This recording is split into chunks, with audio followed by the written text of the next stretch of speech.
On the morning of January 3rd, 1889, the air in Turin was cold enough to freeze breath. In Carlo Alberto Square, life moved on with indifferent cruelty. Then, a sharp sound cut through the noise, the crack of a whip. Most people barely noticed. But for one man, standing at the edge of the square, that sound was the breaking point. The moment when everything he had built, everything he had become, came crashing down. Turin was beautiful that winter, the kind of beauty that feels cruel in its perfection. The city sat beneath the Alps, those ancient mountains, rising white and sharp against a pale sky. The architecture was elegant. Baroque facades lined wide boulevards. Churches with gilded domes caught the weak winter sunlight and threw it back in cold flashes of gold. But on this particular morning, beauty offered no comfort. The wind that swept down from the mountains carried a knife edge of cold. It cut through wool coats and leather gloves. It stung the face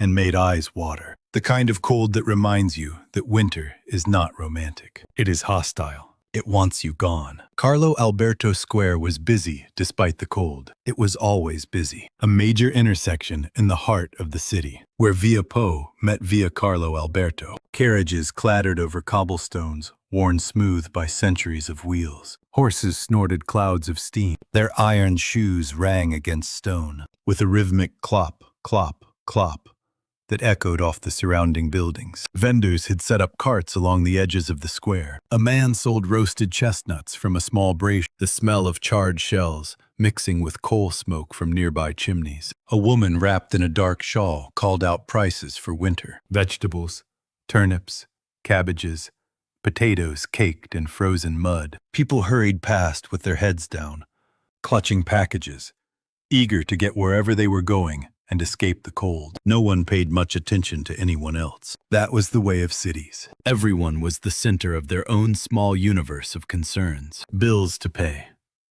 meals to prepare, appointments to keep. The suffering of strangers was invisible, not because people were cruel, but because noticing everything would be unbearable. At the far corner of the square, near a fountain that had frozen solid days ago, an old horse stood harnessed to a delivery cart. The animal was in terrible condition. You could count its ribs even through the patchy winter coat. Its legs trembled constantly, not from cold, but from exhaustion and malnutrition. Years of labor had worn it down to something barely alive. The eyes, large and dark and impossibly sad, held that particular emptiness that comes when hope has been beaten out of every cell. Behind the horse stood its owner, a cabman, middle-aged, unshaven, bundled in a threadbare coat. His face was red from cold and frustration. The cart was loaded with goods that needed delivering, but the horse wouldn't move, couldn't move. It had reached the absolute limit of its endurance. The cabman shouted, cursed. His dialect was rough, full of anger and desperation. This horse represented his livelihood. If it couldn't work, he couldn't eat. So he raised his whip. Crack. The leather struck the horse's flank, a sharp, violent sound that cut through all the other noise of the square. The animal's body flinched. Its skin shuddered where the whip had landed, but it didn't move forward. The cabman cursed louder. Crack. Crack. The whip fell again and again. Each strike left a thin red line on the horse's hide, but the animal simply stood there, swaying slightly, too far gone to even try to escape the pain. A few people glanced over, shook their heads. One woman tisked disapprovingly, but kept walking. This was unfortunate, but normal. Animals were tools. When tools broke, you replaced them. That was life. That was the world. But across the square, one man stopped dead in his tracks. He was small, slight, 44 years old, but looking a decade older. He wore a worn black coat that had seen too many winters, and a hat pulled low over a high forehead. Behind wire-rimmed spectacles that constantly slipped down his nose, his eyes were weak, had been failing for years. But in this moment, they saw with absolute, terrible clarity. His name was Friedrich Nietzsche. He was a philosopher, a writer, a professor, though he'd resigned his position years ago due to illness. He'd spent the last decade wandering Europe, writing books that almost no one read. living in cheap boarding houses, suffering from headaches. So severe they left him bedridden for days. He was alone. Had been alone for a long time. His family barely spoke to him. His friends had mostly drifted away, unsettled by his increasingly radical ideas. The woman he'd loved had rejected him. His mentor had become his enemy. He lived on a small pension and wrote for an audience that didn't yet exist. But he'd told himself this didn't matter. He'd told himself he was strong, that suffering made him stronger, that he'd overcome everything through sheer force of will and clarity of thought. He'd written that man must become hard, must be without pity, must rise above conventional morality and weakness. He'd proclaimed the death of God, the coming of the Superman, the eternal recurrence of all things. And now, standing in a frozen square in Turin, watching an old horse being beaten, something inside him shattered. He didn't think. There was no philosophical deliberation, no weighing of consequences. His body simply moved, propelled by something older and deeper than thought. He ran.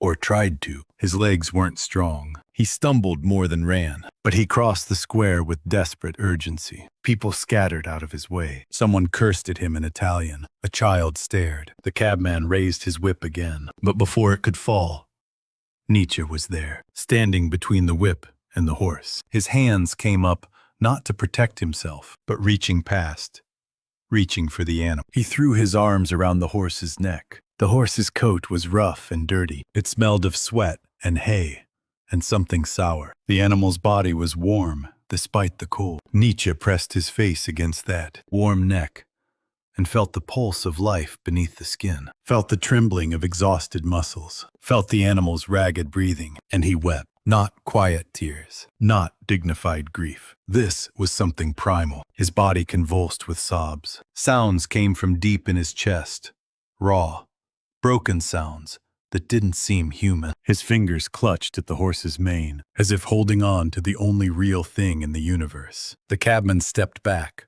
bewildered and angry. What was this madman doing?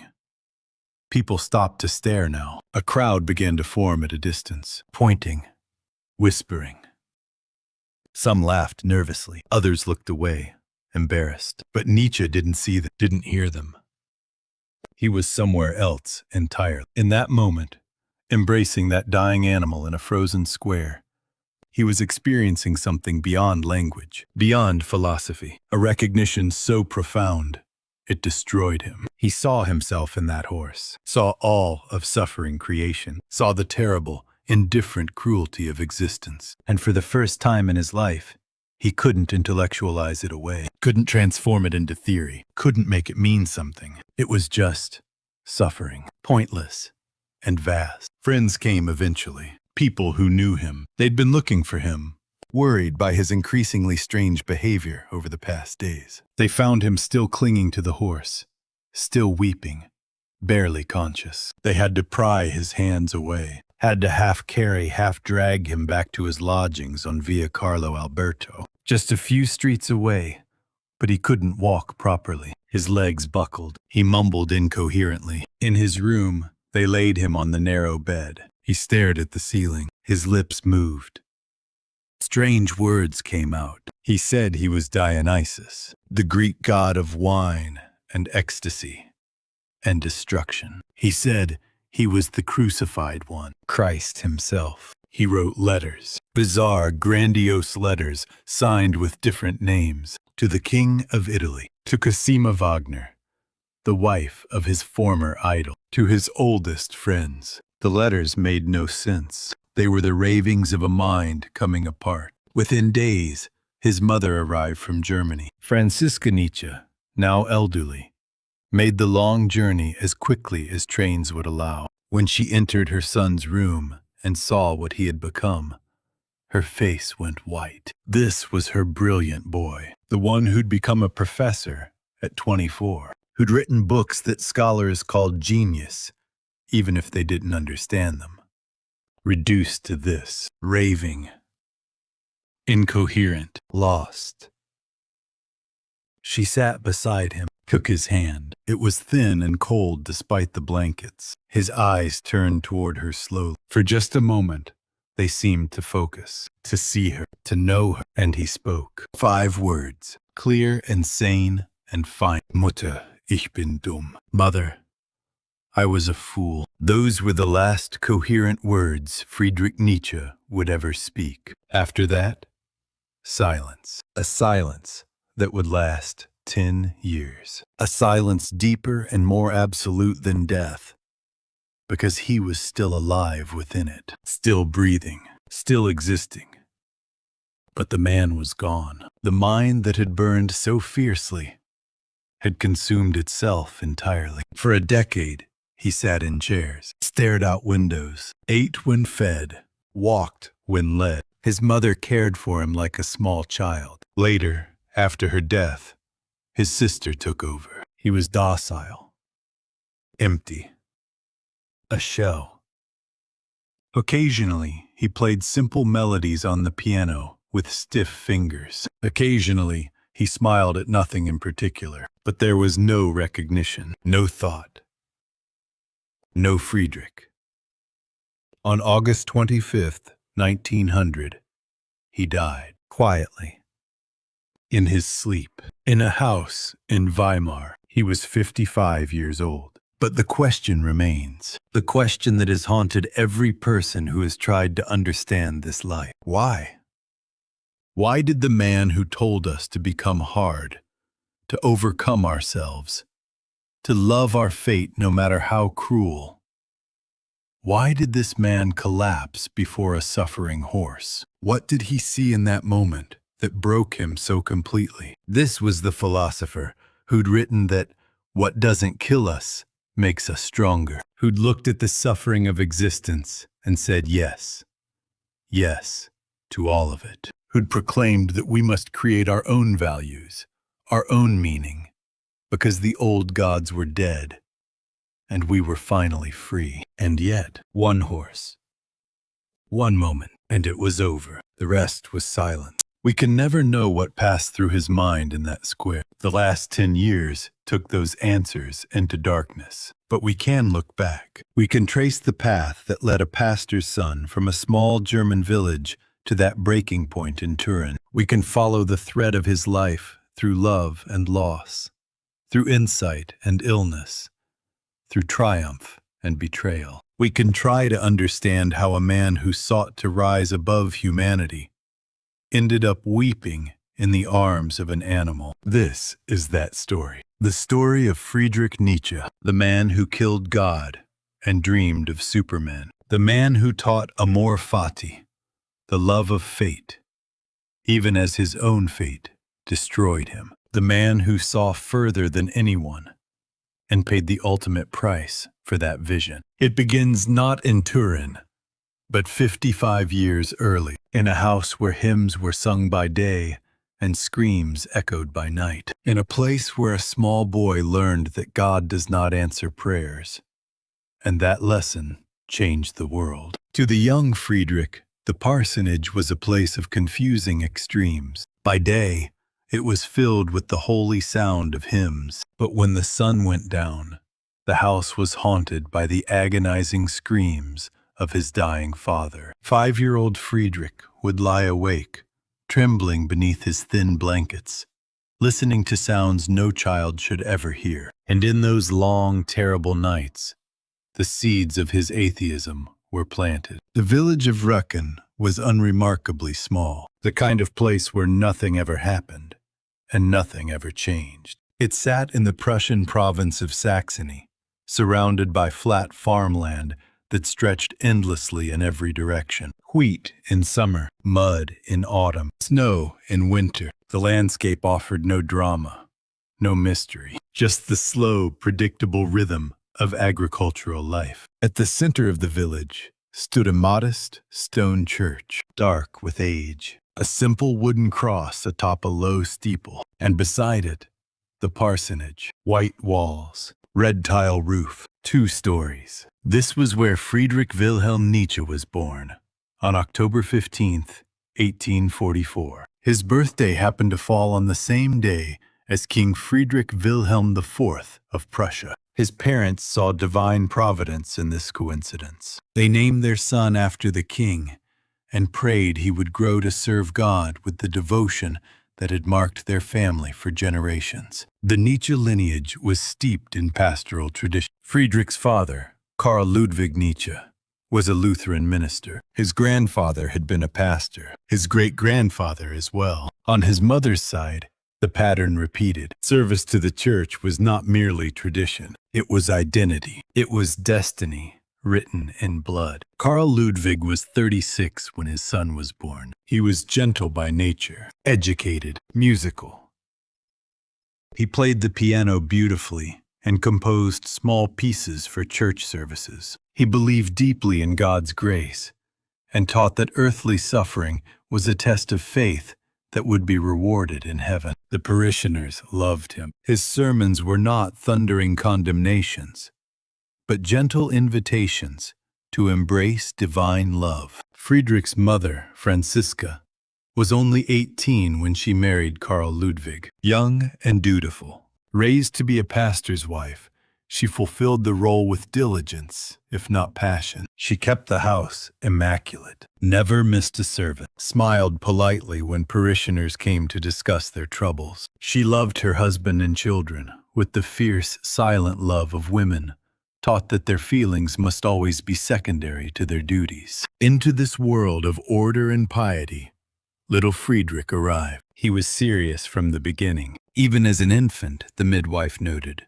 he rarely cried. His eyes were large and dark, and seemed to observe everything with unusual intensity. As a toddler, he showed little interest in the rough play of other children. He preferred to sit quietly, to listen, to watch, to absorb. The parsonage itself operated on strict ritual. Morning prayers before breakfast, Bible readings at the table, hymns in the evening before bed. On Sundays, Friedrich sat in the front pew, small legs dangling, too short to reach the play floor, watching his father transform at the pulpit into something luminous and authoritative. The villagers called him the little pastor. At 4 years old, Friedrich could recite lengthy Bible passages from memory. He knew the words to dozens of hymns. When other children played in the dirt, Friedrich would gather them and solemnly deliver mock sermons, mimicking his father's cadences and hand gestures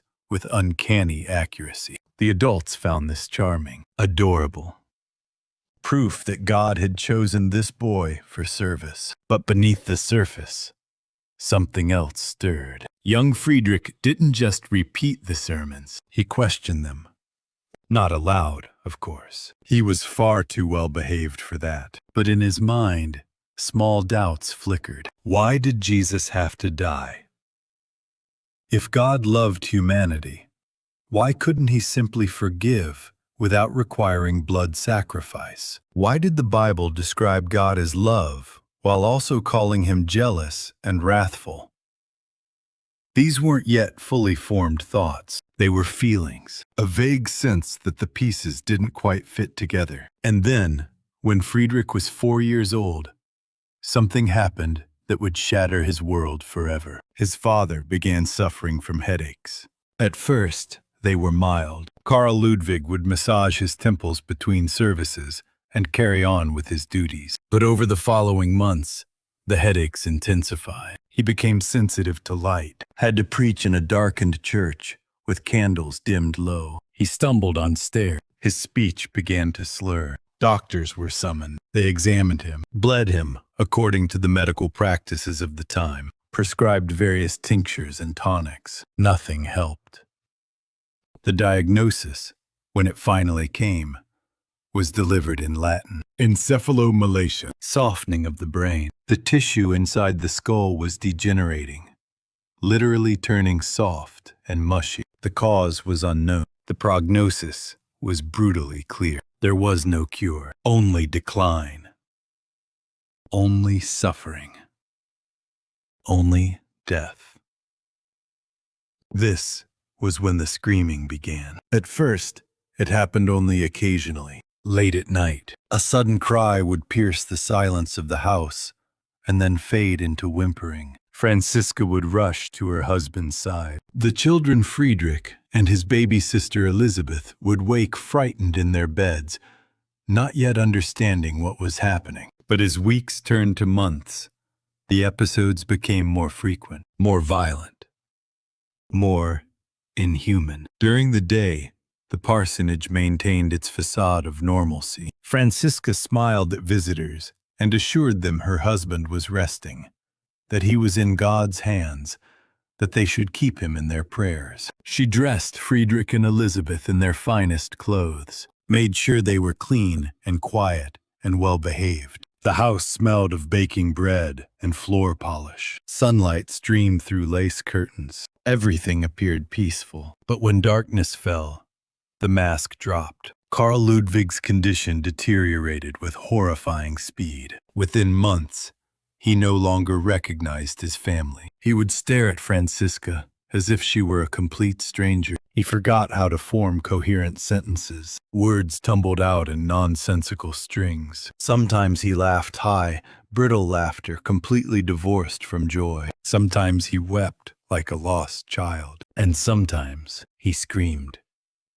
The screams were not human. They were the sounds of an animal caught in a trap. Guttural, primal, full of agony that transcended language. They would erupt suddenly, tearing through the quiet of the house like claws through fabric. They continued for minutes that felt like hours, until his voice gave out, until he collapsed into unconsciousness. Friedrich's small bedroom was directly above his parents' room. Every night, the 5-year-old boy would lie in his narrow bed, quilts pulled up to his chin, waiting, because he knew the screaming would come. It always came. When it started, his entire body would go rigid with terror. His heart would hammer so violently, he thought it might break through his rib. He would press his small hands over his ears, but it made no difference. The sound came through the floorboards, through the walls, through his hands, and into his skull, until it felt like the screaming was inside him. He couldn't reconcile this with the father he remembered, the gentle man who had lifted him onto his lap and told him stories, who had taught him the names of birds and flowers in the garden, who had played the piano and sung lullabies. That man was gone. In his place was something else, something that suffered beyond all endurance and could not die. During the day, Friedrich wasn't allowed to see his father. Francisca forbade. The children were kept away from the sick room, but Friedrich would stand outside the closed door and listen. Sometimes he heard low moaning, sometimes muttering, sometimes nothing at all, which was somehow worse than the screaming. One afternoon, the door was left slightly ajar. Friedrich approached slowly, cautiously, looked inside through the narrow gap. His father was in bed. The curtains were drawn tight. The room was dark and reeked of sweat and something sour and wrong that Friedrich couldn't name. Karl Ludwig's face was gray, gaunt. His eyes were open but completely empty, staring at nothing. Drool ran from the corner of his mouth. His hands twitched constantly on top of the blanket in purposeless, involuntary movements. This was the man who preached about God's love, about divine providence, about how suffering was temporary and heaven was eternal reward. Where was God now? Friedrich backed away from the door. Something cold and hard was forming in his chest, a weight he would carry for the rest of his life. At night, when the screaming came, little Friedrich prayed. He would squeeze his eyes shut and fold his small hands exactly as he'd been taught. Please, God. Please make it stop. Please help, Father. Please. But God was silent. The screaming continued, night after night after night. And slowly, imperceptibly, something in Friedrich began to crack. If God was all-powerful, he could stop this suffering. If God was all-loving, he would stop it. But he didn't. Which meant either God was not powerful or not loving, or the thought was too enormous and terrible to fully articulate. Not there at all. The winter of 1849 was brutal. Snow piled against the windows in frozen drifts. The parsonage was bitterly cold, despite fires burning in every room. Karl Ludwig's condition reached its final stage. He could no longer move, could barely breathe. His body was failing, piece by piece. On July 30th, 1849, Karl Ludwig Nietzsche died. He was 36 years old. Friedrich was 4 years and 9 months old. The funeral was grand by village standards. The church overflowed with mourners. Fellow pastors traveled from neighboring towns to deliver eulogies. They spoke of Karl Ludwig's devotion, his kindness, his unwavering faith. They assured the congregation he was in heaven, free from pain, rejoicing in God's glorious presence. Friedrich sat in the front pew between his mother and grandmother. He wore a black suit several sizes too large for him. His feet didn't touch the floor. He stared at the coffin, a large wooden box with brass handles. Inside was his father, or what remained of his father, the thing that had screamed in the darkness. The pastor said his father was in heaven now, but Friedrich had heard those screams. He had witnessed the suffering. He had prayed with all the desperate faith a child could muster, and nothing had changed. For the first time in his short life, Friedrich suspected the adults were lying. Not maliciously, perhaps, but lying nonetheless, telling comforting stories to make themselves feel better about something unbearable. The idea was too large for a 4-year-old to fully grasp, but it lodged in his mind like a splinter, small, sharp, impossible to ignore. After the funeral, life contracted sharply. The family had to leave the parsonage. Without Karl Ludwig, they had no claim to it. Franziska moved with her children back to her mother's house in the nearby town of Naumburg. The household became entirely female. Franziska, her mother, 2 unmarried aunts, little Elizabeth, and Friedrich, the only male in a house of mourning women. Money was desperately tight. The family survived on a small widow's pension. There were no luxuries. Franziska worked ceaselessly to maintain appearances,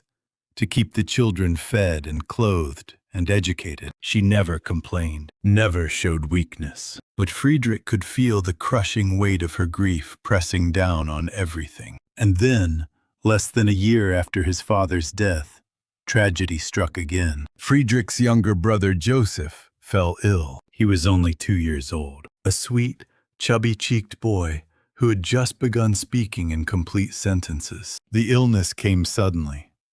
A fever, violent convulsions. Doctors were summoned, but could do nothing. Within days, Joseph was dead. The family buried him beside Karl Ludwig in the Röcken cemetery. Friedrich was 5 years old. In less than 12 months, he had lost his father and his brother, the only other males in his immediate family. He was now the man of the house, though he could barely reach the door handles. Shortly before Joseph's death, Friedrich had a dream, a nightmare so vivid he would remember it for the rest of his life. In the dream, he heard organ music drifting from the church, funeral music. He walked to the cemetery and watched as his father's grave slowly opened. Karl Ludwig sat up in his coffin, climbed out, and walked into the church. Moments later, he emerged carrying something small, wrapped in white cloth.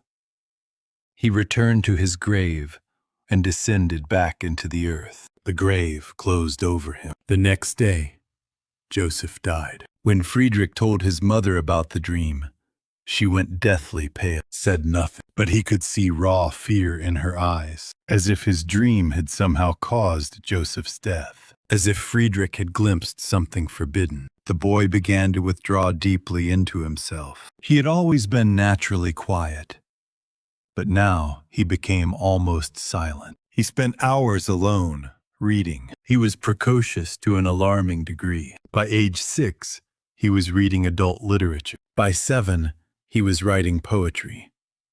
Dark, melancholic verses about death and loss and profound loneliness. His teachers immediately recognized his brilliance. He excelled at everything: languages, music, literature, mathematics. He possessed a near photographic memory, and could recite entire texts after reading them once. The school recommended him for Schulpforte, one of Germany's most prestigious preparatory academies. It was a boarding school, ancient and rigorous, where students were groomed for university and distinguished careers in service to state or church. At 14, Friedrich left home for Schulpforte. The school was monastic in its discipline. Students woke at 5 in the morning for mandatory prayers. Days were filled with Latin, Greek, theology, philosophy, rhetoric. Evenings were reserved for silent study. Lights out at 9 precisely. The regimen was designed to build character and prepare young men for leadership. Friedrich thrived academically, absolutely dominated. But socially, he struggled profoundly. He had few friends. The other boys found him strange. Too serious, too intense.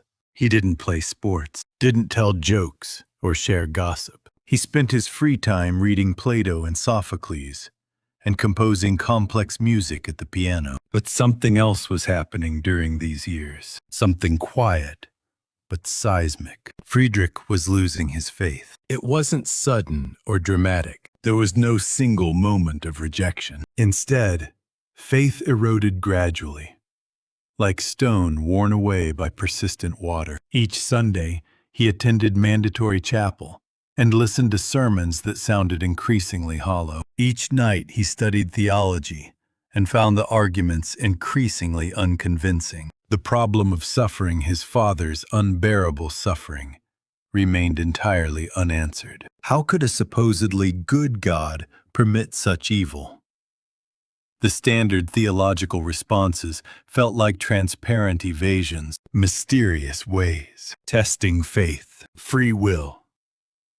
None of it held up under scrutiny. By age 16, Friedrich had stopped believing in God entirely. He told no one. To voice such doubts would have been catastrophic. His mother expected him to become a pastor, like his father. It was assumed. Destiny.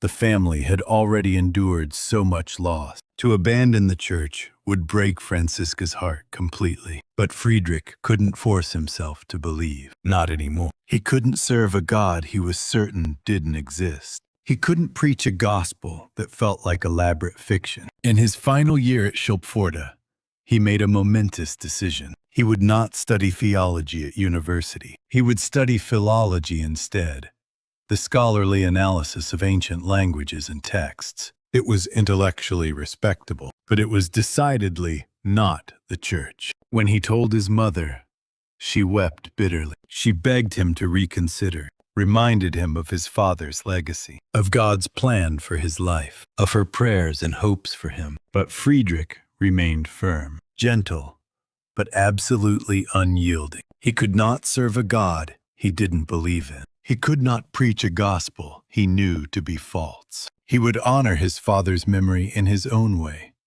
by seeking truth, by thinking with absolute clarity, by refusing to accept comforting lies. Franziska's tears eventually turned to cold, disappointed silence, a silence that would hang between mother and son for many years to come. At 18, Friedrich enrolled at the University of Bonn. Initially, he attempted a compromise, studying both philology and theology to appease his mother. But by the second year, he dropped theology completely and permanently. The break was final. He was free.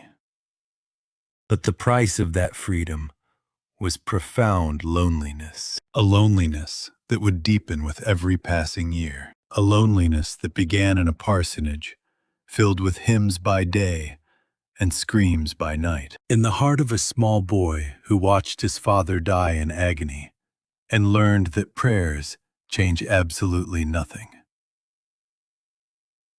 The seed of doubt planted in those terrible nights would grow into something vast and revolutionary. It would grow into a philosophy that would shake Western civilization to its foundations. But it began here, in Rücken, in darkness, in the silence that followed the screaming, in the moment a child realized that God, if he existed at all, did not care. Münster noon. At 24, Nietzsche was a prodigy in the lecture hall, but an orphan in his heart. When he met Richard Wagner, he didn't just meet a composer. He found the father figure he had buried years ago in a village cemetery. But this love was destined to become his greatest wound. A wound so deep, it would shape everything he wrote for the rest of his life. 1869, Basel, Switzerland.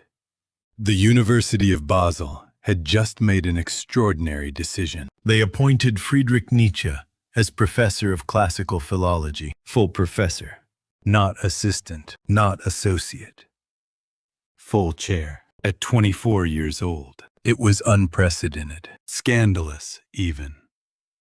Nietzsche hadn't even completed his doctoral dissertation yet. The university waived that requirement based purely on the brilliance of his published papers. They simply handed him the degree, along with the professorship. Leipzig University, where he'd been studying, agreed without hesitation. Everyone recognized his genius. But genius is cold comfort when you're profoundly alone. Nietzsche arrived in Basel with a small trunk of belongings and an enormous weight of expectation. He rented modest rooms near the university, unpacked his few books, sat at his new desk and stared at blank paper. He was the youngest professor in Europe, envied by scholars twice his age, praised by colleagues who barely understood his work, and he was crushingly, devastatingly lonely. His health was already failing. The headaches that would plague him for life had begun. His eyesight was deteriorating. He could only read for short periods before pain forced him to stop. His stomach troubled him constantly. He ate little and slept poorly. But worse than physical pain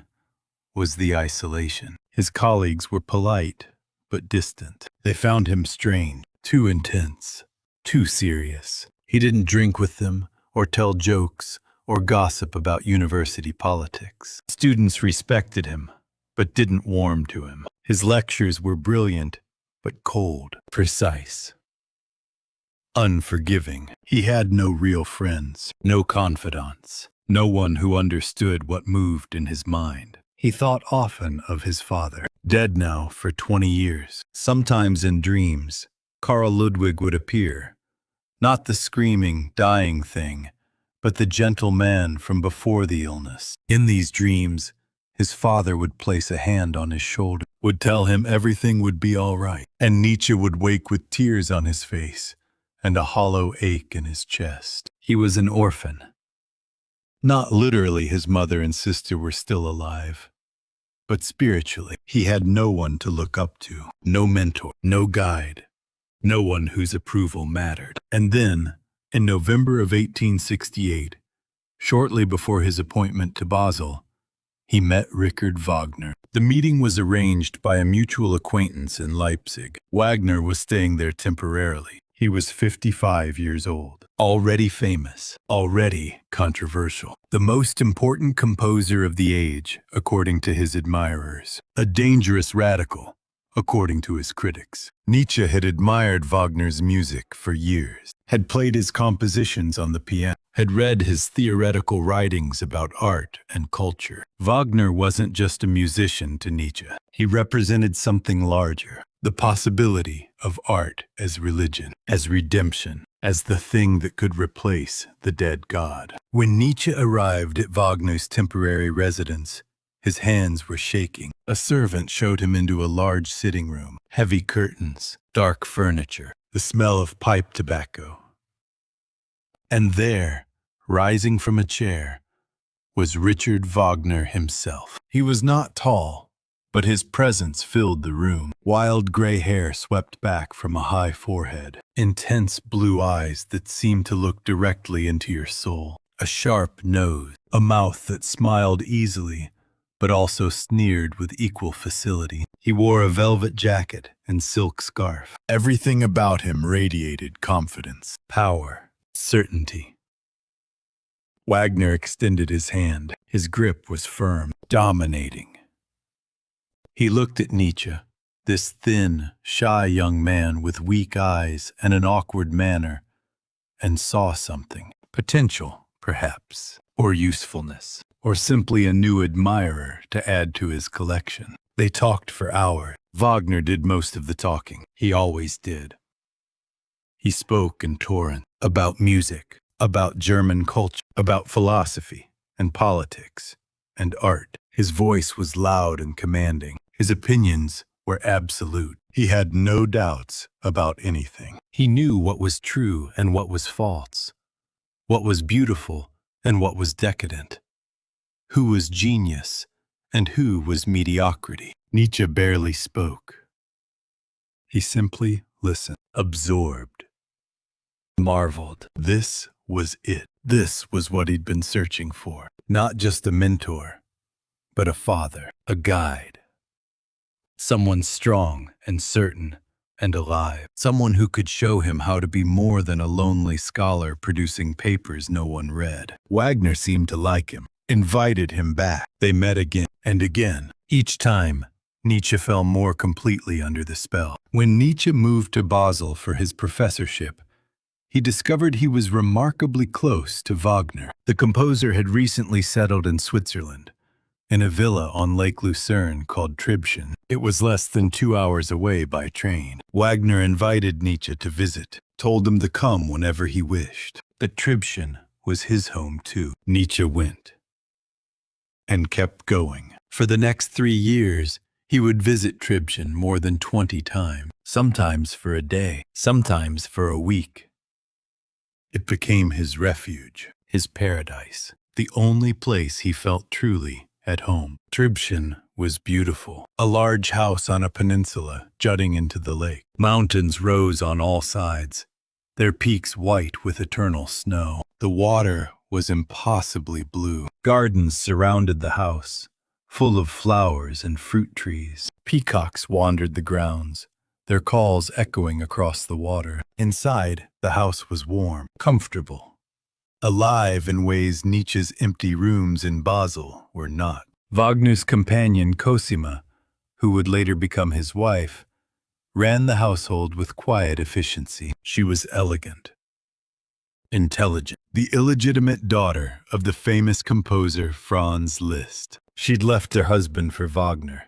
Scandal be damned. She worshipped Wagner, absolutely. And so did Nietzsche. When Nietzsche arrived at Tribschen, Wagner would greet him at the door, arms outstretched, genuinely happy to see him, would lead him inside, pour wine, sit at the piano, and then Wagner would play. He was composing his Ring cycle during those years, the massive mythological opera that would take decades to complete. He would play sections for Nietzsche, sing the parts, explain his vision. The music was overwhelming, powerful. It felt like something ancient and primal, rising from deep in the German soul. Nietzsche would sit transfixed. Sometimes tears would run down his face, and he wouldn't notice. In the evenings, they would talk. Philosophy, culture, the future of Germany. Wagner held forth with absolute confidence on every subject. He knew everything, had opinions about everything, was never uncertain about anything, and Nietzsche agreed with everything. He was the devoted disciple sitting at the master's feet. Wagner was everything Nietzsche's father had been. Intelligent, cultured, musical, confident, but alive, vital, present. Wagner didn't scream in the night and waste away. He was powerful.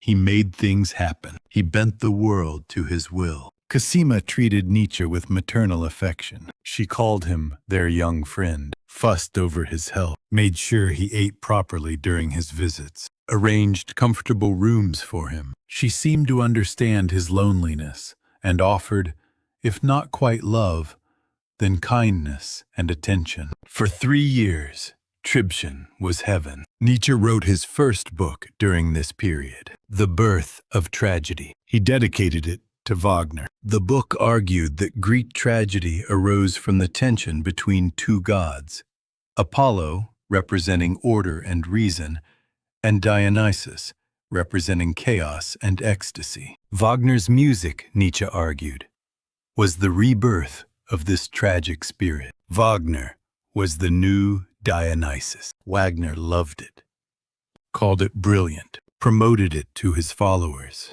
The academic world hated it, called it unscholarly, romantic nonsense, not proper philology. Nietzsche's reputation in his field was damaged, but he didn't care. Wagner approved. That was all that mattered. But slowly, hairline cracks began to appear. Wagner was changing. Or perhaps Nietzsche was finally seeing what had always been there. Wagner became increasingly obsessed with German nationalism, with the idea of a pure German culture, untainted by foreign influence. He spoke constantly about the German spirit, German greatness, the special destiny of the German people, and he became viciously anti-Semitic. He'd always harbored these views, but now they intensified. He wrote essays blaming Jews for the corruption of German culture, called them parasites, said they were incapable of true creativity, that they merely imitated and degraded what Germans created. Nietzsche felt nauseous listening to this. He had Jewish friends, respected Jewish scholars, found the entire notion of racial purity absurd and repugnant. But when Wagner spoke, Nietzsche said nothing, stayed silent, because speaking up would mean confronting Wagner, risking rejection, losing the only father figure he had. So he swallowed his disgust and said nothing. Wagner was also becoming religiously Christian in disturbing ways. He'd always been interested in Christian mythology. His opera Parsifal was about the Holy Grail, but now he spoke about redemption, about grace, about human sinfulness, and the need for divine salvation. This, too, turned Nietzsche's stomach. He'd left Christianity behind as a teenager, had recognized it as life-denying, as elevating weakness and suffering, and now his idol was embracing it. The final blow came with Bayreuth. Wagner's dream was to build a festival theater devoted entirely to his operas, a temple to his art. He raised funds, convinced wealthy patrons, persuaded the King of Bavaria, and in 1876, the Bayreuth Festspielhaus opened. The first production was the complete ring cycle, 4 operas over 4 days. It was Wagner's triumph, his vindication. People came from across Europe, royalty, artists, intellectuals, everyone who was anyone. Nietzsche went. Of course he went. How could he not? But what he found in Bayreuth sickened him. The festival wasn't about art. It was about spectacle, about wealth and status. The audience wasn't there to experience something transcendent. They were there to be seen, to show off their expensive clothes and jewelry, to network and gossip, and be part of the event. Between acts, they spoke not of the profound mythological themes or the revolutionary music. They complained about their seats, discussed business deals, flirted, and drank champagne. And Wagner reveled in it. He loved the attention, the adulation, the money pouring in, the powerful people courting his favor. Nietzsche watched his idol preen and bask in shallow celebrity worship, watched him court the Kaiser and the nobility, watched him become exactly what Nietzsche had always despised. Someone who wanted power, wealth, recognition, not truth.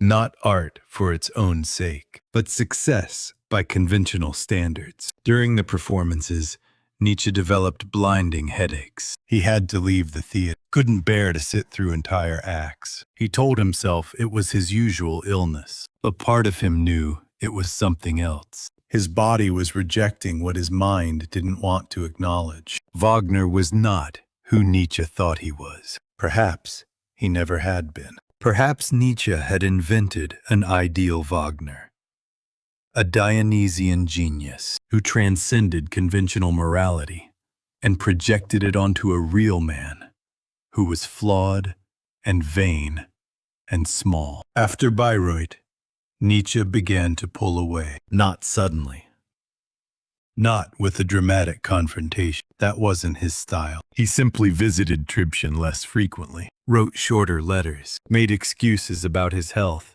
his teaching duties, his own work. Wagner noticed. He was hurt, confused. What had happened to his devoted young friend? Cosima wrote to Nietzsche.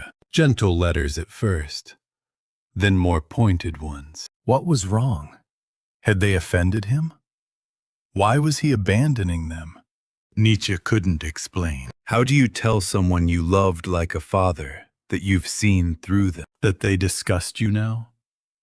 That loving them was the mistake of a desperate orphan who wanted a guide and settled for a tyrant. Instead, he wrote a book, Human Kindness, All Too Human, published in 1878. It was an attack on everything Wagner represented, on romanticism, on German nationalism, on the idea that art could be religion, on the worship of genius, on metaphysics and mysticism. He sent Wagner a copy. Wagner was devastated, then furious. He'd been betrayed by his own disciple, the ungrateful young man he'd welcomed into his home. He wrote back, a letter dripping with contempt, called Nietzsche's work the product of a sick mind, suggested his ideas came from spending too much time with Jews. That was the end. They never spoke again, never reconciled. When Wagner died 5 years later, in 1883, Nietzsche wept. Not because he'd lost a friend,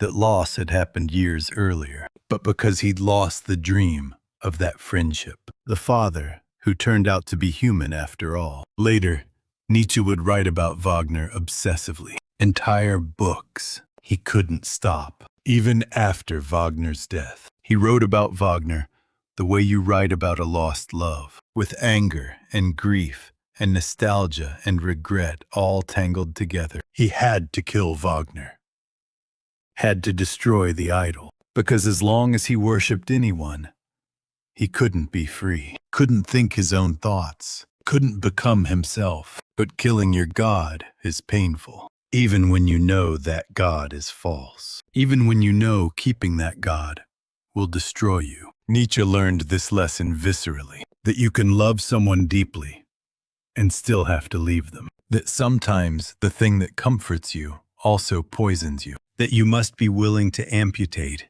even what you love most if it stands between you and truth. It was a lesson he would have to learn again, soon, with someone else, because the worst betrayal was yet to come. Under the spring sun of Rome, Nietzsche's heart, usually so guarded, was thrown wide open. Standing before him was Lou Salome. She was not just a woman. She was an intellectual storm. He believed she was the soulmate the universe had promised him. He was wrong. She was the storm that would wreck him, and from that wreckage, something terrible and beautiful would be born. 1882, April, Rome.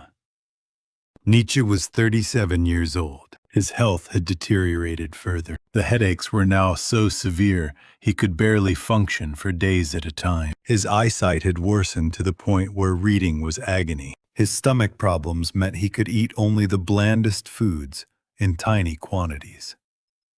He lived on a minimal pension and wandered Europe seeking climates that might ease his suffering. He was profoundly alone. The break with Wagner still haunted him. His family barely understood him. His mother worried constantly, but couldn't grasp why he'd abandoned his professorship, why he wrote such strange and troubling books, why he seemed determined to make himself an outcast. His sister Elizabeth loved him, but was scandalized by his atheism and his attacks on German nationalism. He had a few friends, fellow scholars who respected his work, but no one close, no one who truly understood the thoughts that burned in his mind. He'd never had a romantic relationship, never. At 37, he'd proposed to a woman once, years earlier, a Dutch woman named Mathilde Trampedock. He'd known her for approximately 10 days before asking her to marry him. She'd declined, gently but firmly. Since then, nothing. He told himself it didn't matter, that he was beyond such ordinary human needs, that his work was enough. That suffering made him stronger. He was lying to himself. And then, in St. Peter's Basilica in Rome, his friend Paul Ray introduced him to Lou Salome. She was 21 years old, Russian. Born in St. Petersburg to a wealthy family with connections to the Tsar's court. Her father had been a general. She'd grown up in luxury and privilege, but chafed against the restrictions placed on women. She was brilliant, spoke multiple languages fluently, had studied philosophy and theology at the University of Zurich, one of the few universities that admitted women. And she was beautiful. Not conventionally, perhaps, but striking. Sharp features, intense blue eyes that looked directly at you, without the coy deference expected of young women. Dark blonde hair, a bearing that was confident, almost masculine in its directness. She'd come to Rome to study religion. She was an atheist, but was fascinated by religious psychology. Why do people believe? What needs does religion fulfill?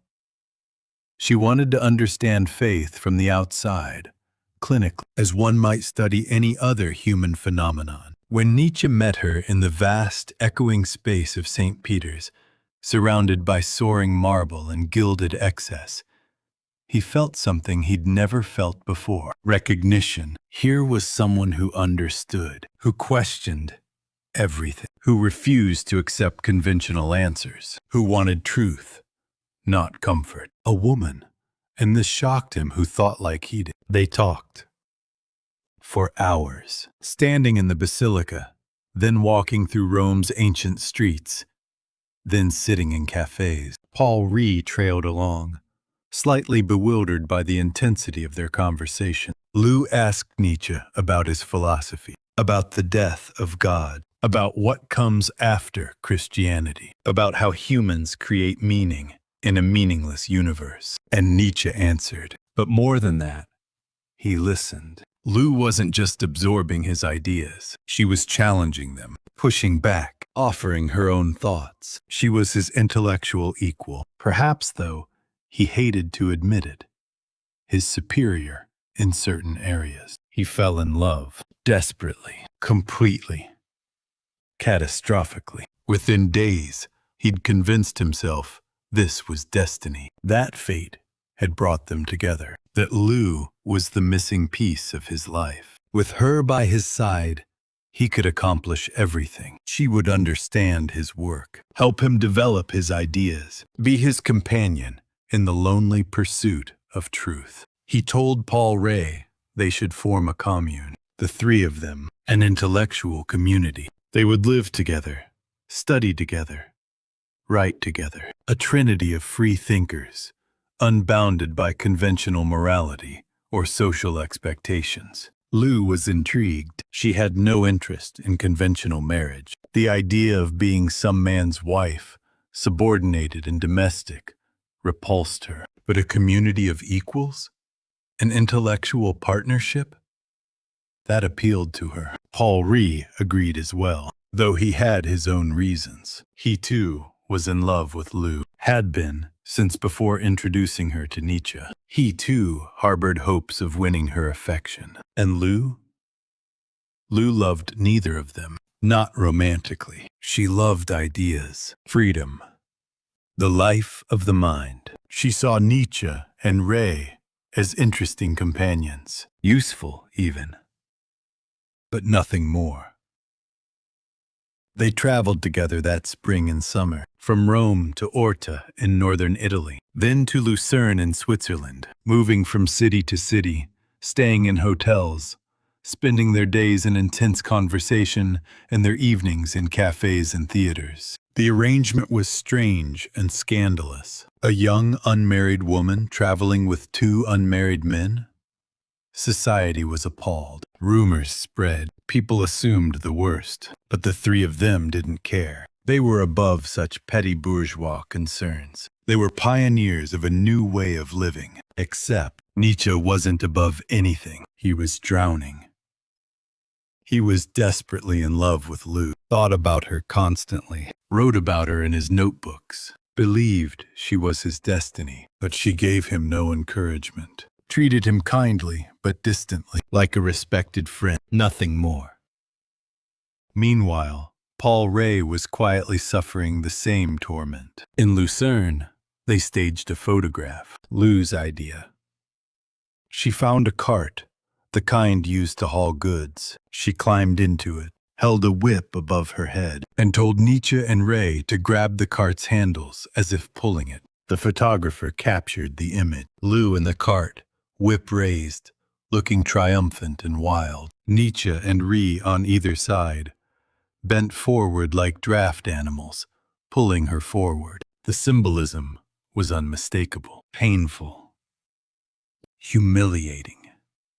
She held the whip. They did her bidding. She was in control. They were servants, beasts of burden. Years later, that photograph would become infamous. People would see it and laugh or cringe. The great philosopher Nietzsche, reduced to a pathetic figure, pulling a cart for a woman who clearly held him in contempt. But at the time, Nietzsche told himself it was playful, ironic, a joke among friends. It wasn't a joke. It was the truth. By late summer, the situation had become unbearable. Nietzsche could no longer maintain the pretense that this was a purely intellectual arrangement. He had to know. Did Lou love him? Could she love him? He asked Paul Ray to propose on his behalf. To ask Lou to marry him, it was cowardly. He knew it. But he couldn't bear to ask directly, couldn't face her rejection if it came. Ray, though he loved Lou himself, agreed. Loyalty to Nietzsche, or perhaps curiosity about what she would say, motivated him. He asked. Lou refused, immediately and firmly. She had no interest in marriage, to anyone. Marriage meant subordination, loss of freedom. She would not trap herself in conventional domesticity. Nietzsche was devastated, but he couldn't give up. A few weeks later, he asked again, this time directly, poured out his feelings, told her how much she meant to him, how they were perfect for each other, how together they could accomplish great things. Lou listened politely, then said no. She liked him, respected his mind, but she didn't love him, couldn't love him. She wanted freedom, not partnership, wanted to live for herself, not for a man. Nietzsche felt something break inside him. The situation deteriorated further, thanks to his sister Elizabeth. Elizabeth had accompanied them for part of their travels, supposedly as Nietzsche's chaperone, to make the arrangement appear more respectable. But Elizabeth hated Lou, was jealous of her influence over her brother, found her arrogant and improper. Elizabeth began spreading rumors, told their mother that Lou was a manipulative seductress who was using and degrading Nietzsche, told others that Lou was immoral, practically a prostitute, wrote letters to Lou's mother, claiming her daughter was destroying her reputation in Europe. Lou's mother was horrified, demanded Lou return home immediately. The scandal was too much, and then came the final, crushing blow. That autumn, Lou and Paul Ray decided to move to Berlin together, just the two of them. They would set up their intellectual commune without Nietzsche. They didn't tell him directly. He found out through a letter, a brief, polite letter explaining they thought it best to continue without him. His health made travel difficult. He needed rest. They would write, of course. Stay in touch. It was abandonment, pure and simple. Paul Ray, his friend, who he'd trusted, had stolen Lou. Or Lou had chosen Ray. Or they'd simply decided Nietzsche wasn't worth the trouble. It didn't matter. The result was the same. He was alone again, more alone than ever. Because now he knew what companionship felt like, knew what it was to hope for love, and had it ripped away. Winter came. Nietzsche retreated to Rapallo, a small town on the Italian coast. He rented a cheap room. Cold, damp, barely furnished. He sat in that room and contemplated death. He had opium. Doctors had prescribed it for his headaches. A larger dose would end everything. No more pain. No more loneliness. No more humiliation. He sat with the bottle in his hand, felt its weight, imagined swallowing all of it, drifting away, finally, at peace. But he didn't do it. Instead, he picked up his pen, and he began to write. The words poured out, not slowly and painfully, as they usually did, but in a torrent, a flood. As if something had broken open inside him, and everything he'd been holding back came rushing out. He wrote about a prophet, a solitary figure who descends from a mountain to teach humanity, who offers them wisdom but is rejected, mocked, abandoned, who loves them despite their cruelty, who suffers but transforms that suffering into something transcendent. He called this figure Zarathustra. It was himself, obviously. Painfully obviously, the lonely prophet that no one understands. But it was also more than himself. It was humanity's potential, what we could become if we were brave enough to face the truth. He wrote the first part of Thus Spoke Zarathustra in 10 days. 10 days of fevered, ecstatic composition. He barely ate, barely slept, just wrote and wrote and wrote. When it was done, he was exhausted, physically destroyed. But something had shifted. The pain of Lou's rejection hadn't disappeared, but he'd transformed it, made it into something else, something beautiful and terrible. He would never see Lou Salome again, though he would write about her, obsessively, bitterly. For years, she went on to have a remarkable life, became a famous psychoanalyst, a close friend and student of Sigmund Freud, a novelist, had affairs with many brilliant men, including the poet Rainer Maria Rilke, lived entirely on her own terms, free and unapologetic. And Nietzsche? He loved her until the day his mind broke. Even then, in his final lucid moments, her name was on his lips. He would later write a line that everyone quotes, but few understand its source. When you go to women, do not forget the whip. People think it's misogyny, contempt for women, but it's not. It's autobiography. It's memory. It's the photograph in Lucerne. Lou holding the whip above him while he pulled her cart like an animal. It's the voice of a man who learned too late that love is a whip that strikes deepest when wielded by those we've given power over our hearts. Stripped of love and friendship, Nietzsche was left with only his crumbling body. Pain became his daily companion. Migraines besieged him for days, leaving him blind and retching in dark rooms. Yet in this very furnace of agony, a new thought began to take shape. A thought so powerful, it would pull him back from the edge of suicide. A thought that would echo through the next century and beyond. But first, he had to survive long enough to write it down. Winter, 1882. Rapallo, Italy. Nietzsche's room was on the second floor of a modest boarding house. Small, cold. The furniture consisted of a narrow bed, a wooden chair, and a table that wobbled when he wrote. The window overlooked the Ligurian Sea, gray and choppy in winter. Beautiful, but Nietzsche rarely looked at it. Looking at anything made his head worse. The migraines had intensified after Lou's rejection. They came in waves now, each worse than the last. The pain felt like a hot iron spike being driven slowly through his right eye into the center of his brain.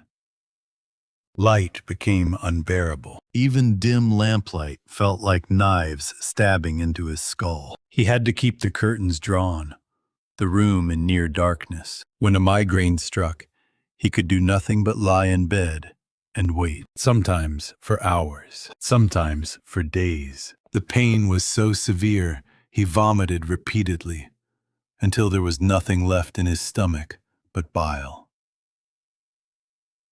His whole body would shake. Sweat soaked through his nightshirt despite the cold. His eyesight had deteriorated to the point where reading was almost impossible. The letters on the page blurred and doubled. After 10 minutes of reading, the pain would start. After 20 minutes, He'd have to stop or risk triggering a full migraine. Writing was slightly easier, but only barely. He'd developed a technique of writing almost blind, keeping his face close to the paper, using thick pencils that left dark marks he could see without straining. His handwriting had become large and erratic. His stomach problems meant he could eat only the plainest foods: dry bread, weak tea, sometimes a little rice or boiled potato. Anything with flavor or fat or spice triggered nausea and cramps.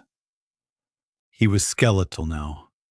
His clothes hung loose on his frame. He looked decades older than his 37 years. But worse than the physical agony was the spiritual desolation. Lou had abandoned him. Paul Ray had betrayed him. His sister Elizabeth was furious with him for embarrassing the family. His mother was disappointed and confused. He had no friends left in Basel. The academic world had rejected his work as unscholarly. His books sold almost nothing. Human Kindness, All Too Human, had sold fewer than 100 copies in its first year. Publishers were reluctant to take his new work. When they did, they printed minimal runs. Bookstores didn't stock them. He was writing for no one, shouting into a void. The question that haunted him in that dark room was simple. Why continue? Why endure this pain, this poverty, this isolation? For what? The opium was still there, in a drawer, easy, final. But something stopped him, something stubborn and fierce that refused to surrender. Not courage exactly, more like spite, a determination not to let the world win, not to let suffering have the last word. If life was meaningless, then he would create meaning. If God was dead, then humans must become their own gods. If he was alone, then he would teach himself to love solitude. These thoughts sustained him, barely. He survived day by day, hour by hour. When the migraines ebbed enough to write, he wrote. When they were too severe, he lay in darkness and thought, planned what he would write when he could. In January of 1883, still in Rapallo, he began writing at a feverish pace. The first part of Thus Spoke Zarathustra poured out in 10 days. 10 days of manic productivity. He wrote as if possessed, as if something was speaking through him rather than from him. The words came faster than his hand could move. He had to write in abbreviated form, shorthand, then expand it later. The book was unlike anything he'd written before. Not an academic treatise, not even philosophy in the traditional sense. It was poetry, prophecy, a strange hybrid of biblical cadence and radical atheism. The story of a prophet who descends from his mountain solitude to teach humanity and is rejected. When he finished the first part, he was physically destroyed, bedridden for days, but exhilarated. He'd created something entirely new, something that felt true in a way nothing else ever had. But he couldn't stop. Zarathustra wasn't finished. There was more to say, more to reveal. Nietzsche began his wandering. He developed a pattern that would continue for years. Winters in the South Nice on the French Riviera, or towns along the Italian coast. Summers in the mountains. Sils Maria in Switzerland, high in the Alps. He was chasing climate, seeking conditions that might ease his suffering. The South offered warmth and sun in winter. The mountains offered cool, clear air in summer. Neither truly helped, but the movement itself gave structure to his days. He lived cheaply. The smallest, cheapest rooms in boarding houses, ate minimal meals, wore the same shabby clothes year after year. His entire life fit in 2 small trunks. He had no home, no anchor. He was a fugitive from ordinary life, a wanderer, homeless by choice and necessity. In summer of 1883, he returned to Sils Maria, a tiny village in the Engadine Valley of southeastern Switzerland. Population barely 200. Surrounded by mountains. The air thin and sharp at 6,000 feet elevation. He'd discovered Sils Maria 2 years earlier and immediately loved it. The isolation, the stark beauty, the quality of light. Here, far from cities and people, he could think clearly. He rented a room from a family named Durish. Simple, small, but clean and quiet. His window looked out at the mountains. In the mornings, mist would fill the valley. By afternoon, the sun would be intense, the sky impossibly blue. He established a routine. Up early, light breakfast, then walking. He walked for hours every day, along the lakeshore, up mountain paths, sometimes 8 or 10 hours of walking, thinking as he walked. It was during one of these walks that the thought struck him. He was near a massive boulder called the Surley Rock. It jutted out near the path along Lake Silvaplana. The lake was still, mirror perfect. Mountains reflected on its surface. The silence was complete. And suddenly, with no warning, an idea arrived with such force it nearly knocked him to his knees. Eternal recurrence. What if, not literally, but as a thought experiment, what if you had to live your life again, exactly as it was? Every pain, every humiliation, every moment of suffering, again and again and again, infinitely. Would you be crushed by despair? Or could you love even that fate? And if you could love that fate, amor fati, love of fate, what kind of person would you become? You would become someone who creates themselves, who transforms suffering into strength, who says yes to life despite everything, who doesn't need God or heaven or cosmic justice, because they are sufficient unto themselves. You would become the Übermensch, the overman, not a superman in physical strength, but someone who has overcome themselves, transcended their own weakness and resentment and need for external validation. Nietzsche stood by that rock trembling, tears streaming down his face. This was it. This was the thought he'd been circling around for years. The answer to nihilism. The response to God's death. He stumbled back to his room, immediately began writing the second part of Zarathustra. Then, over the following months, the third part. The writing was ecstatic, painful, exhausting. He wrote in states that felt like fever dreams. Sometimes he couldn't remember what he'd written, would read it back and be surprised, as if someone else had written through it. He pushed himself beyond all reasonable limit, wrote through migraines, wrote nearly blind, wrote when he should have been resting, because he knew, somehow knew that this work was important, that it mattered, that people needed to hear it, even if they didn't know it yet. By early 1884, he had completed the first 3 parts of Thus Spoke Zarathustra. He was convinced it was his masterpiece, the most important thing he would ever write, perhaps the most important book written in centuries. He found a publisher, a small press. They agreed to print it, but with minimal runs. 40 copies of Part 1, 40 copies of Part 2, 40 copies of Part 3, 40 copies for what he believed was world-changing philosophy. Nietzsche sent copies to everyone he could think of. Friends, former colleagues, publishers, critics, intellectuals across Europe, and waited. Silence.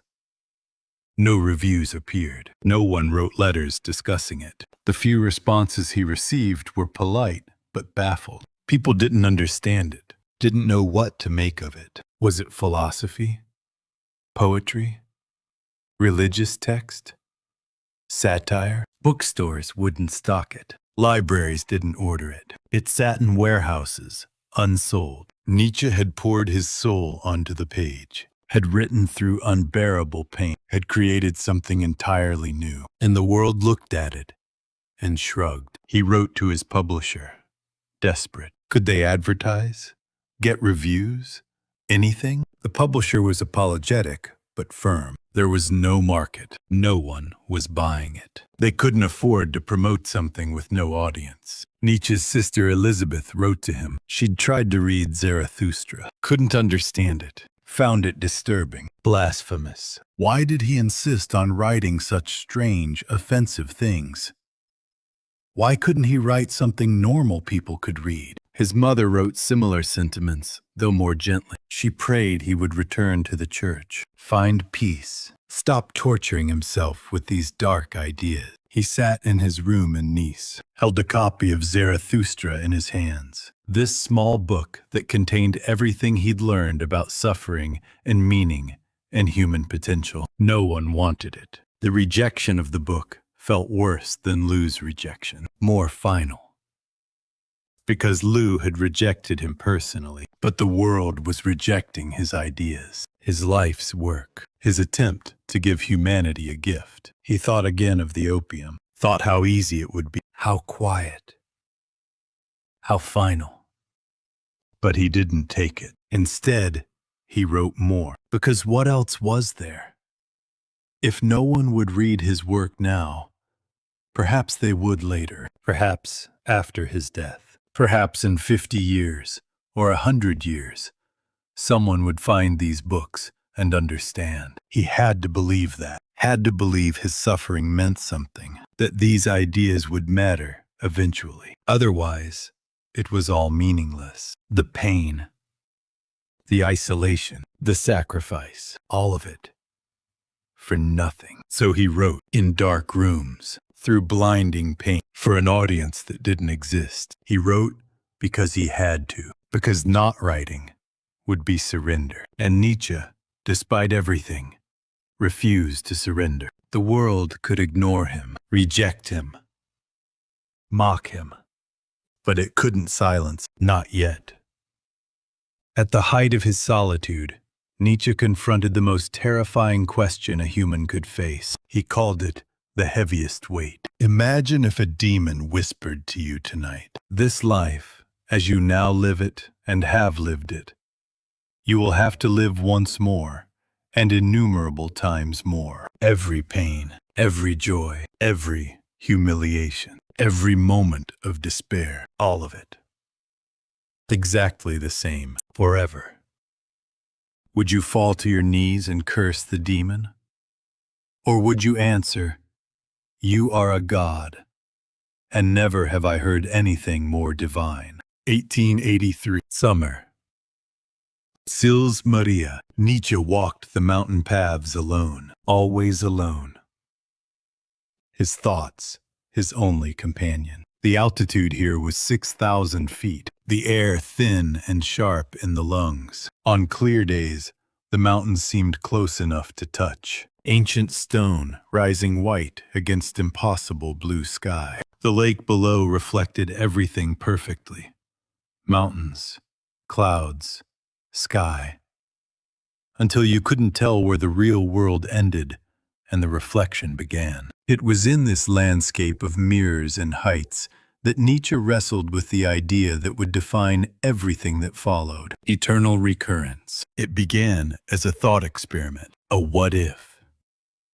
Not a cosmological claim that time literally repeats in endless cycles, though Nietzsche sometimes entertained that possibility. Rather, it was a test, a way of measuring your relationship with existence itself. He'd written about it briefly in The Gay Science, published the previous year. Now, in Zarathustra, he was exploring it more deeply. But more than that, he was living it, trying to embody it, to see if he could honestly say yes to his own life. The thought experiment went like this. Imagine you are alone in your room, your loneliest hour. Everything is quiet, dark, and a demon creeps in. Not a theatrical demon with horns and fire, but something subtle, a voice, a presence.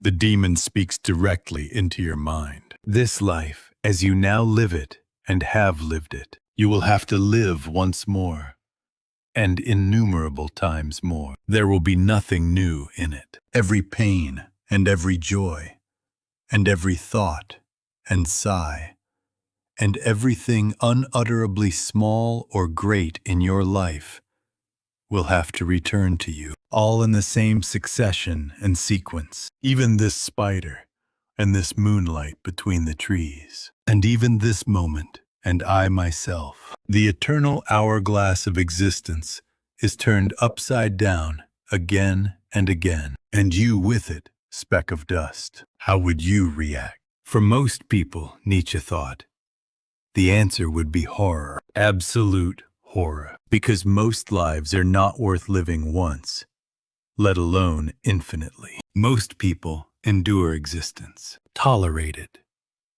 get through it. They wait for weekends, for vacations, for retirement, for heaven. They need the promise that suffering is temporary, that someday, somewhere, it will end, and something better will begin. But if there is no end, if this is all there is, if you must live your worst moments again and again forever, the thought is crushing, unbearable, a curse worse than any hell imagined by religion. And for Nietzsche personally, the horror was acute. Think of what eternal recurrence meant for him specifically. His father's slow death, the screams echoing through the parsonage, the 5-year-old boy trembling under blankets. That moment would return infinitely. He would be that terrified child again and again and again. His break with Wagner, the betrayal, the loss of his idol and father figure, that pain would return, fresh each time, never dulled by repetition. Lou Salome's rejection, the humiliation of the photograph with the whip, the abandonment, that wound would open again and again. The migraines, days and days of blinding pain, vomiting, darkness, unable to think or read or write. That suffering would return infinitely. The poverty, the isolation, the world's indifference to his work, the knowledge that his books sat unsold in warehouses while he froze in cheap rooms. That would all happen again, eternally. If Nietzsche were to affirm eternal recurrence, he would be saying yes to all of this, choosing it, embracing it, not once, but infinite. Why would anyone do that? It seems like madness, masochism, the embrace of a man whose suffering has broken his mind. But Nietzsche saw something else, something profound. He realized that every moment of his life was connected to every other moment. You couldn't separate them, couldn't cherry-pick the good and discard the bad. They were woven together into a single tapestry. Pull one thread and the whole thing unravels. His father's death had made him question God. That questioning had led him to philosophy. Philosophy had led him to his ideas. His ideas, though painful to birth, were his life's meaning. Without that initial suffering, none of the rest would exist. Wagner's betrayal had forced him to think independently, to break free from the need for a master. That independence had been agonizing, but necessary. Without it, he would have remained a disciple, never his own person, never free. Lou's rejection had driven him to write Zarathustra. The pain had been transformed into creation, into art, into something that even if the world didn't recognize it, yet had value, immense value. Even the migraines, they forced him to slow down, to think carefully, to choose his words precisely, because he could only write for short periods. They had shaped his style, made it tighter, more explosive. Every sentence packed with meaning, because he couldn't afford waste. Everything connected. Every pain had led somewhere, had made him who he was. And who was he? He was the person who had these thoughts, who had written these books, who had seen further than almost anyone, who had diagnosed the death of God and imagined what comes after, who had conceived of the Übermensch and eternal recurrence and amor fati. Would he trade that? Would he choose to be someone else? Someone comfortable and successful and conventional? Someone who never suffered, but also never truly lived? No, he wouldn't. And that realization that he would choose this life, this specific life, with all its agony, was shattering and liberating at once. This was amor fati, love of fate, not passive acceptance, not grim resignation, but active, passionate love, the kind of love that says yes, that embraces, that chooses. Nietzsche wrote it down. This formula for greatness in a human being, amor fati. That one wants nothing to be different, not forward, not backward, not in all eternity, not merely bear what is necessary, still less conceal it, but love it. Love it. The father's screams, the betrayals, the poverty, the illness, the world's rejection, all of it. Love all of it, because it made you. This wasn't about pretending suffering doesn't hurt. It does. It's agony. But suffering can be transformed, can become fuel, can become art, can become wisdom. The person who can say yes to eternal recurrence is the person who has learned to transform suffering, who has learned to create meaning from meaninglessness, who doesn't need God or heaven or justice because they are complete in themselves. That person is the Übermensch, the overman, not a biological Superman, but someone who has overcome themselves, overcome their own weakness and resentment and need for rescue. Most people live in resentment. They hate their lives, hate their circumstances, blame others, blame fate, blame God. Wait for something outside themselves to fix things. But the Übermensch takes responsibility, says, "This is my life. I choose it. I create meaning within it. I transform suffering into strength. I say yes even when everything screams no." This was Nietzsche's answer to nihilism, to the death of God, to the meaninglessness of existence. If there is no inherent meaning, we create it. If there is no cosmic justice, we become just ourselves. If there is no heaven, we make this life heaven by fully embracing it. But it requires immense courage. The demon's question is a test. Most fail it. Most would rather the lie of an afterlife than the truth of eternal return. Most would rather believe suffering has no meaning than do the terrifying work of creating meaning from it. Nietzsche knew this, knew his ideas were too hard for most people, too demanding. That's why Zarathustra goes down from his mountain and finds no one who understands. The crowds want comfort, certainty, easy answers. But easy answers are lies. And Nietzsche refused to lie, even if the truth was brutal, even if it cost him everything. He stood by the Surlay rock, looking out over the mirror-still lake, and made his choice. Yes, yes to all of it.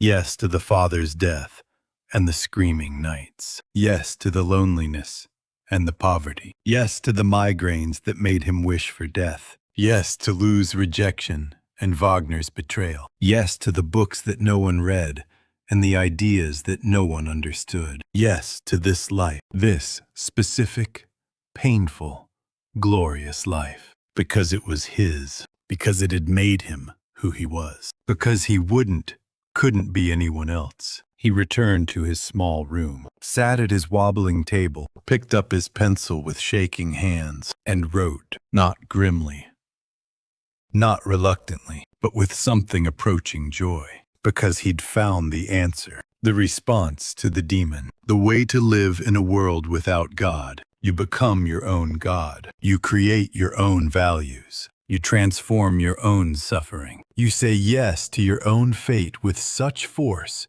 that the universe itself seems to bend toward you. This was the teaching of Zarathustra. This was the gift Nietzsche wanted to give humanity. He knew they weren't ready for it, knew they might not be ready for generations. But he wrote it anyway, put it in a bottle, and threw it into the ocean of time, trusted that someday someone would find it and understand. The demon's question is the heaviest weight, the thought that crushes most people. But for those who can bear it, for those who can transform that weight into wings, it becomes the lightest thing, becomes freedom, becomes life itself. Nietzsche had borne it, transformed it, loved it. And in doing so, he'd shown what humans could become if they were brave enough to face existence without comforting lies. The price was everything. His health, his relationships, his sanity would eventually follow. But he paid it willing, because the alternative, living a comfortable lie, was worse than any suffering. He would rather be Nietzsche, broken and alone and in pain, than be anyone else. That was amor fati. That was his answer to the demon. Yes, again and again, forever. Yes, for 10 years, the great mind lay dormant. The man who had challenged the heavens could now barely speak. But a tragedy worse than silence awaited him. His sister Elizabeth returned to claim him. She did not care for his philosophy. She cared for his fame. And in caring for his fame, she would betray everything he stood for. She would turn the prophet of individual freedom into a puppet of fascism. She would make the man who despised nationalism into a mascot for the worst nationalism in human history. January 1889. The collapse in Turin. After Nietzsche threw his arms around the beaten horse and broke down weeping, his friends managed to get him back to his lodgings, but he was no longer himself. He wrote incoherent letters, signed them as Dionysus, as the crucified one, claimed he was having all anti-Semites shot, rambled about being the successor to the dead god. His friends were terrified. They sent telegrams. Within days, his old friend Franz Overbeck arrived from Basel, found Nietzsche in a state of complete mental collapse, managed to get him on a train back to Basel, then to a psychiatric clinic. The doctors examined him, made various diagnoses: progressive paralysis, tertiary syphilis, hereditary insanity. No one knew for certain. The medical understanding of mental illness in 1889 was primitive. They tried treatments, cold baths, medications. Nothing worked. Nietzsche's mother, Franziska, came to collect her son, now elderly herself. She took him home to Naumburg, set up a room for him, began caring for him as she would a small child. And that's what he'd become, a child.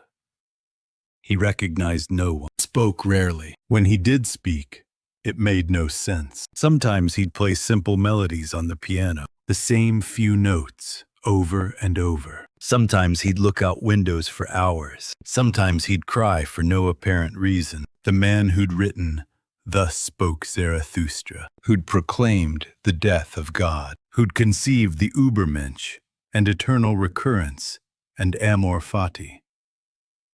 That man was gone. What remained was a docile, confused shell. For 7 years, Franziska cared for him, fed him, bathed him, walked him in the garden, sat with him in his silence. She prayed constantly, prayed he would recover, prayed he would return to the church, prayed for his soul. He never recovered. In April of 1897, Franziska died. She was 71. To the end, she'd held hope that her brilliant son might somehow come back to her. He didn't. At her funeral, Nietzsche attended, but showed no understanding of what was happening. No grief. No recognition. And then Elizabeth arrived. Elizabeth Forster Nietzsche, Nietzsche's younger sister, 2 years younger. They'd been close as children, but as adults, they'd grown apart, dramatically apart. Elizabeth had married a man named Bernhard Forster, a fanatical anti-Semite who dreamed of creating a pure Aryan colony in Paraguay. Elizabeth had gone with him. They'd called their colony Nueva Germania, New Germany. It failed spectacularly. Colonists died of disease and starvation. Bernhard committed suicide. Elizabeth returned to Germany in disgrace, penniless. But she still had one asset, her famous brother. While Nietzsche had been silent and lost, his reputation had been growing. In the 1890s, intellectuals across Europe began discovering his work, began reading the books that had sold almost nothing during his productive years, began recognizing his genius. By the late 90s, Nietzsche was becoming famous, controversial, important. Elizabeth saw an opportunity. She became his legal guardian, took control of his kids, and more importantly, took control of his literary estate. All his published works, all his unpublished manuscripts, all his notebooks, everything. She moved Nietzsche to Weimar, the cultural heart of Germany. Goethe had lived there, Schiller. It was prestigious, and Elizabeth wanted prestige. She established the Nietzsche Archive, a grand house where she would preserve and promote her brother's legacy, or rather, her version of his legacy. She dressed Nietzsche in white robes, like a priest or a prophet, arranged him in a chair by a window, combed his hair and beard until he looked dignified, peaceful, like a living saint. And then she invited visitors, important people, intellectuals, artists, politicians. They would come to the archive. Elizabeth would lead them to the room where Nietzsche sat, would speak in hushed, reverent tones about her brother's genius. The visitors would stand and stare at him, this living legend, this prophet. Nietzsche sat unmoving, eyes vacant. No awareness of being observed, no recognition of the people standing before him, a museum exhibit, a relic. No longer human. Elizabeth would tell stories about him. Most of them were lies. She claimed they'd been incredibly close, that he'd confided everything to her, that she understood his philosophy better than anyone. None of this was true. Nietzsche had often been exasperated by Elizabeth, had written letters begging her to stop interfering in his life, had been horrified by her anti-Semitism and her husband's racist colonialism. But Nietzsche couldn't contradict her now, couldn't defend himself, couldn't speak. Elizabeth began editing his work. She had access to all his unpublished notebooks, thousands of pages of fragmentary thoughts, ideas he'd considered and rejected, notes he'd never meant to publish, rough drafts, random jottings. From this mass of material, Elizabeth began constructing a book. She called it The Will to Power. She claimed it was Nietzsche's final, systematic statement of his philosophy, his masterwork that illness had prevented him from completing. It was nothing of the kind. Elizabeth selected passages that fit her agenda, ignored context, rearranged things, sometimes altered wording. She created a Nietzsche who supported her worldview, a Nietzsche who championed German nationalism, who believed in racial superiority, who would have approved of strong authoritarian leadership. The real Nietzsche had despised nationalism, had called anti-Semitism a sign of weak and morbid character, had repeatedly mocked his sister's racism, had praised Jews as among the strongest and most resilient people in Europe, had been deeply suspicious of state power and mass movements. But the real Nietzsche was silent, and Elizabeth's false Nietzsche spoke with the authority of published books. The Will to Power was released in 1901. It became immensely influential. People read it as Nietzsche's final word, his true philosophy. They had no way of knowing it was largely Elizabeth's creation. On August 25th, 1900, Friedrich Nietzsche died. He was 55 years old. He died in Weimar, in the house Elizabeth had turned into a shrine. The cause was likely a stroke, possibly pneumonia. His body had simply given up after 11 years of vegetative existence. The funeral was elaborate. Elizabeth made sure of that. Important people attended. There were speeches about Nietzsche's genius, about his contribution to philosophy, about his profound insights into human nature. They buried him in Aachen, the village where he'd been born. next to his father's grave. The father, whose death had started everything. The screaming in the night. The questions about God. The path that led to the death of God and the birth of the Übermensch. Elizabeth returned to Weimar, to the archive, to her work of shaping Nietzsche's legacy. And then came the Nazis. In the 1920s and 30s, as Adolf Hitler rose to power, he and his followers discovered Nietzsche, or rather, they discovered Elizabeth's version of Nietzsche. The will to power, the Superman, the blonde beast, the will to power over others. They ignored everything that didn't fit. Ignored Nietzsche's contempt for anti-Semitism, his mockery of German nationalism, his attacks on state power, his cosmopolitanism, his love of Jewish and French culture. They took the concept of the Übermensch and turned it into the Aryan Superman, took will to power and made it about military domination, took his critique of slave morality and used it to justify cruelty. Elizabeth encouraged this. She was in her 80s now, but still active, still promoting her version of Nietzsche. When Hitler came to power in 1933,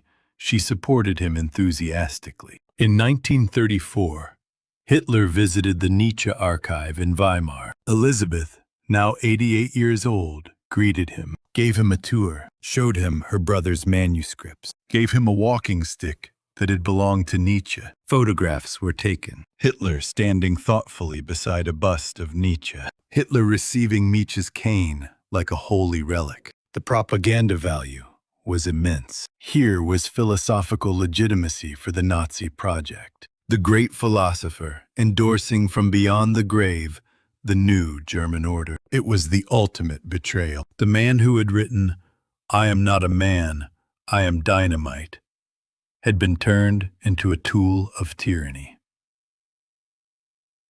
The man who had championed individual freedom had become a symbol of totalitarian oppression. The man who had loved his Jewish friends and despised his sister's racism had become, in the public mind, the philosopher of Nazism. Elizabeth died in 1935. She was 89. She died believing she'd preserved her brother's legacy, protected his reputation, made him famous. She'd done the opposite. She'd perverted his philosophy, lied about his beliefs, used his name to support everything he despised. But truth has a way of surfacing, eventually. After World War II, after the defeat of Nazism, after the revelation of the Holocaust, scholars began examining Nietzsche more carefully. They went back to the original texts, compared them with The Will to Power, discovered Elizabeth's manipulations. They found Nietzsche's letters, his attacks on anti-Semitism, his mockery of German nationalism, his praise for Jewish culture, his horror at his sister's racism. They realized he'd been distorted, weaponized, used. In the 1950s and 60s, scholars began publishing accurate editions of his work, began writing books explaining what he actually believed, began the slow work of rescuing Nietzsche from the Nazis. And gradually, the real Nietzsche emerged, not a prophet of fascism, but a prophet of individual freedom, of intellectual honesty, of the courage to face existence without comforting lies. His ideas spread, influenced existentialism, postmodernism, psychology, literature, art, politics. Thinkers like Jean-Paul Sartre and Albert Camus, Michel Foucault and Jacques Derrida, Sigmund Freud and Carl Jung. They all drew from Nietzsche, were shaped by him. His influence became so pervasive, it's almost invisible. We live in a post-Nietzschean world. The death of God is taken for granted now by millions. The idea that we create our own values, that there's no cosmic justice, that life has no inherent meaning, but the meaning we give it. These ideas, shocking in Nietzsche's time, are now commonplace. He predicted this, knew his time hadn't come yet, wrote that he was born posthumously, that he belonged to the future, not his present. He was right. The books that sold 40 copies during his lifetime now sell millions. Students around the world study his philosophy, quote his aphorisms, grapple with his ideas. Thus Spoke Zarathustra, ignored in 1883, is now considered one of the most important books in Western philosophy. The man who died alone and silent and betrayed has become immortal. Not in heaven. There is no heaven, but in the minds of everyone who reads him, who wrestles with his questions, who tries to live with the courage he demanded. He asked the heaviest question: would you live this life again? Every pain, every humiliation, every moment, forever. Most people still can't answer yes. The question is too hard, the demand too great. But everyone who tries to answer it honestly has already been changed by asking it. That's Nietzsche's legacy. Not the lies Elizabeth told, not the Nazi distortions, but the real questions he asked, the courage he showed, the refusal to accept comfortable lies. He was dynamite. He said so himself, and he was right. He exploded the foundations of Western thought, destroyed the certainties people clung to, forced questions that couldn't be unasked. And from those ruins, he offered a possibility that we could build something new, something harder, but more honest, that we could face existence without God, without cosmic meaning, without guarantees, that we could say yes to life anyway, not despite its suffering, but including its suffering, could transform pain into art, weakness into strength, could become who we truly are instead of what others demand. The price was everything: his health, his sanity, his life. But he paid it and left us the receipt in his books, in his questions, in his example. Friedrich Nietzsche, born 1844, died 1900, lived 55 years, silent for the last 11. But his voice echoes still in every person who questions authority, who refuses easy answers, who tries to create meaning in a meaningless world, who attempts to say yes to their fate. He is not a man. He is dynamite, still exploding, still destroying and creating, still asking questions we can barely face, and we are still learning to answer.